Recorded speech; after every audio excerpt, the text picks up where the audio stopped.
Dobrý deň, dobrý večer alebo dobré ráno, ahoj, nazdar, zdravím vás priatelia po dlhej odluke, vitajte pri počúvaní druhej časti mini prednášky s názvom Kladivo na infarkt, kladivo na mŕtvicu, kladivo na upchaté, zhnité, vysušené, katastrofálne cievy. Prepáčte priatelia, že som sa dosť dlhý čas neozval, žiaľ, stala sa mi strašná tragédia, neviem, či ste to zachytili. Vysielali to aj v televíznych novinách na STV1, Markíze, Jojke a iných ďalších televíznych staniciach v Európe. Mal som veľmi ťažký úraz.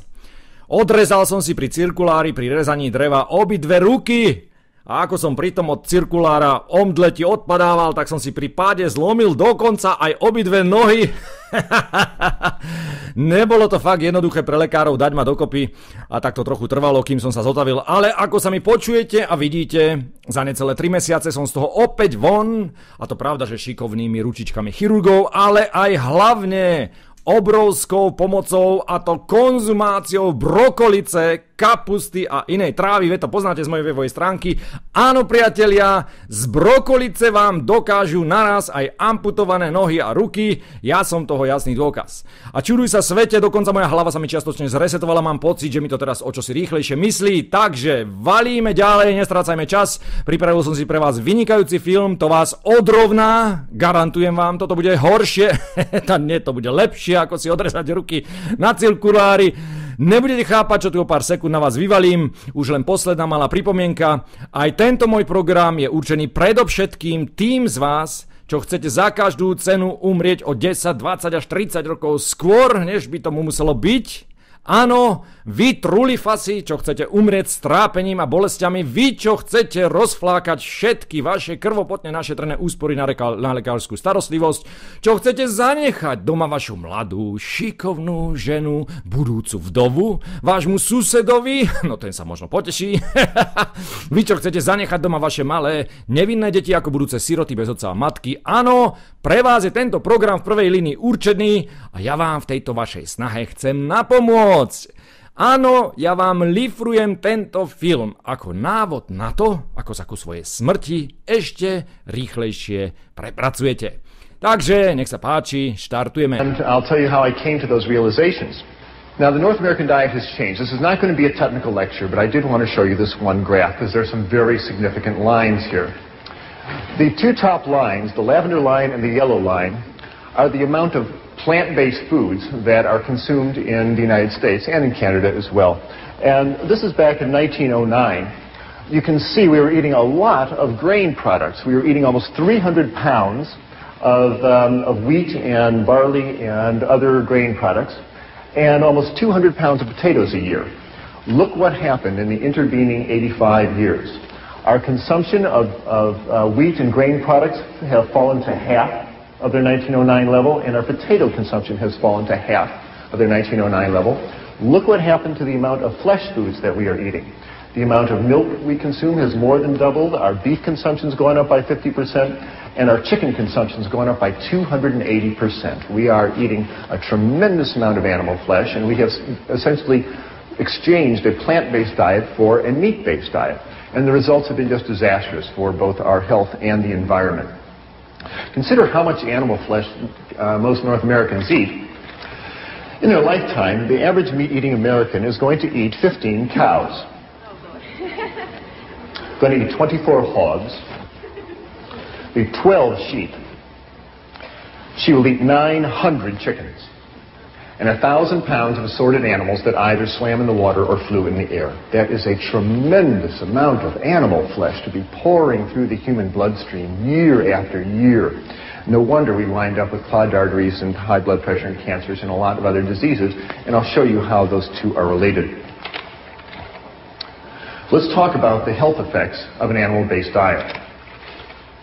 Here it is, the great American dietary catastrophe in all its glory. I grew up thinking this is good food. What's for lunch, Mom?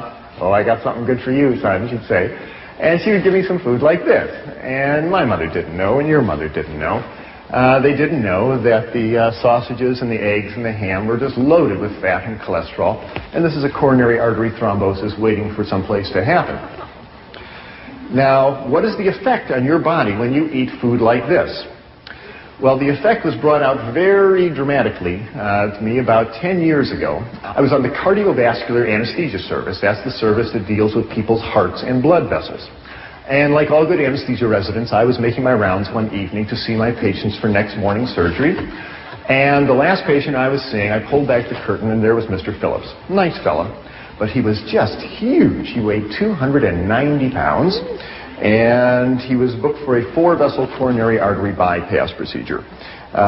He weighed 290 pounds. 290 was also his systolic blood pressure. It was also his cholesterol level. It was also his blood sugar level. I called him Mr. 290. Nice guy, but really clogged up in his arteries. And because it was late at night, and it was too late to call the blood drawing technician up to draw his blood test, I drew his preoperative blood work into a glass tube. And I put it out at the nurse's station, and later I came by to pick up the blood tube and take it down to the laboratory. And when I looked at the tube of blood, I couldn't believe my eyes. When you draw blood into a glass tube and let it sit there for an hour, it separates out into 2 parts. And the red clot settles to the bottom, and the liquid part of the blood, the serum, rises up to the top. Here you see 2 tubes of blood, and the tube on the left is normal serum, is normal blood. Here you see the dark red clot. And this golden yellow liquid, this is normal serum. This is what your blood is supposed to look like. But I looked at Mr. Phillips' tube, and it was just shocking. The serum floating in his tube was thick and greasy white. It looked like Elmer's glue. It stuck to the sides of the tube when I shook it. I went back into the room. I said, Mr. Phillips, did you eat before you came to the hospital? He said, yes. I said, what did you have? He said, I had a double cheeseburger and a milkshake. And when he said that, I realized what I was looking at was all the fat in the beef burger, and the butter fat, and the cheese, and the butter fat, and the ice cream, and the butter fat, and the milk had oozed out into his blood and turned his blood fatty.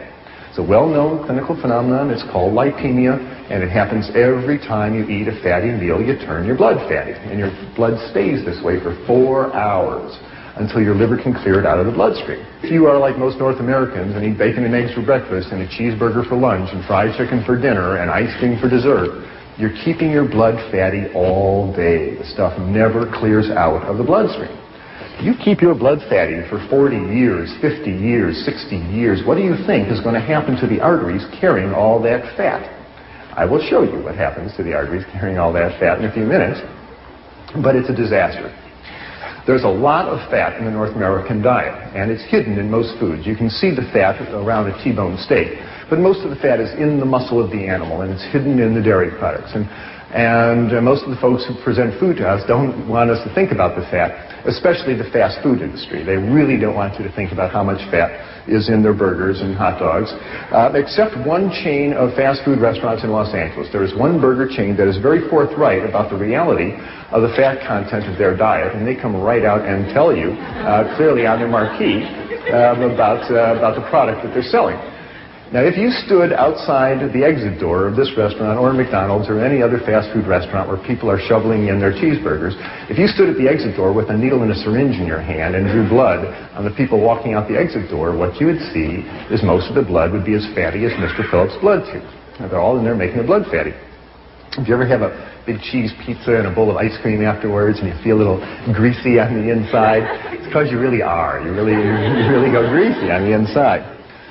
Animal fat comes in 3 flavors in the North American diet. It comes in the form of red meat, and the fat is in the meat. It is in the fibers of the animal's muscle, and just trimming off the white fat around the edge of the steak really does not lower the fat and cholesterol content significantly of the meat. So red meat is the #1 source of fat and cholesterol in the North American diet. The second is the yolk of hen's eggs. The egg of a chicken is meant to hatch baby chicks. And the yolk of the hen's egg is one of the most concentrated globs of fat and cholesterol on the planet. It was made to power that baby chicken for 21 days with no other energy. And when you run egg yolks through your bloodstream, you turn your blood fatty, just like Mr. Phillips. And the third source of fat in the North American diet comes from that white fluid that comes out of the udder of a cow. Now, cow's milk is a high-fat fluid exquisitely designed for turning a 65-pound calf into a 400-pound cow in a year. That is what cow's milk is for. Now, whole milk has a butterfat content of 3%. That's the cream that rises up to the top. And you drink a 3% solution of butterfat, you're going to turn your blood fatty, as will a 2 and 1% solution of butterfat. But at the dairy, The butter fat is skimmed off and they concentrate it into huge vats, half the size of this room. And they concentrate the fat to 50, 60, 80, 90% fat. This stuff is so thick you can walk across it. Why do they do that? Well, they do that so you will buy it and eat it. The butter fat is mixed up with air until it hardens into chunks called butter. The butter fat is mixed with sugar and frozen and sold as ice cream. The butter fat is mixed up with cocoa powder and sugar and sold as milk chocolate.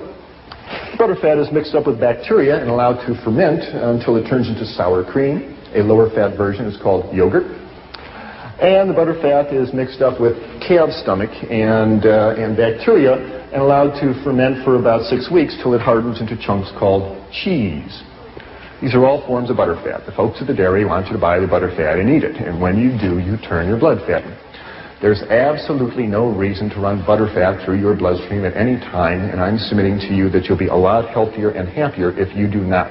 Cow's milk is for baby calves. You have no more need of cow's milk than you need giraffe milk or horse milk or rat milk.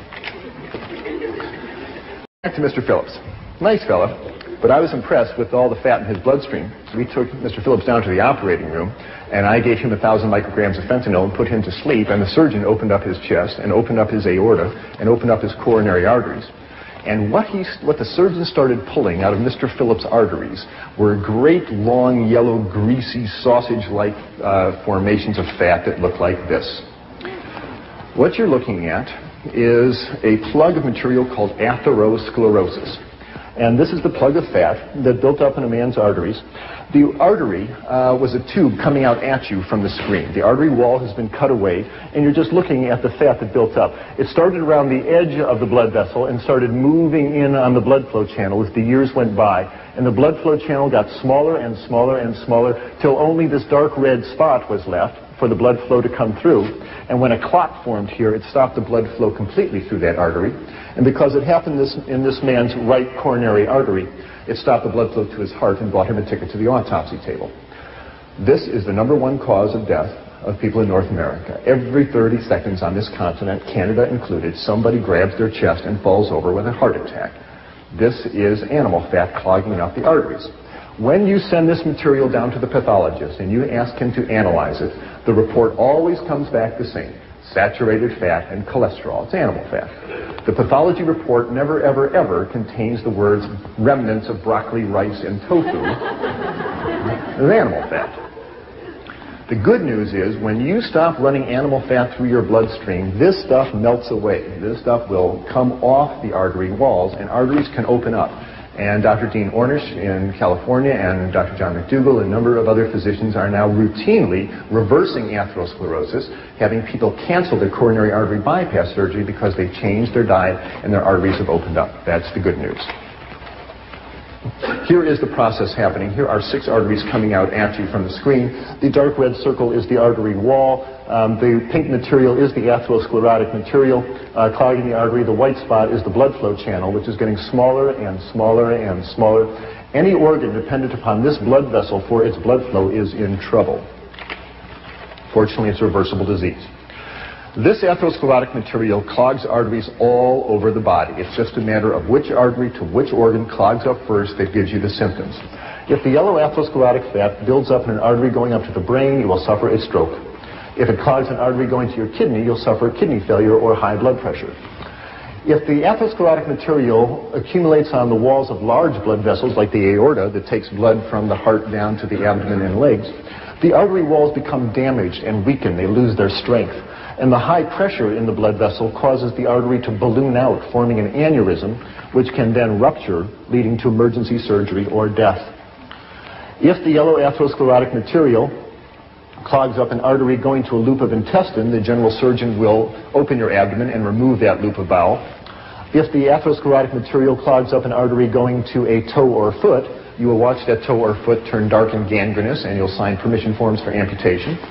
And if the atherosclerotic material clogs an artery going to the heart, you will suffer crushing chest pain when you walk, called angina pectoris.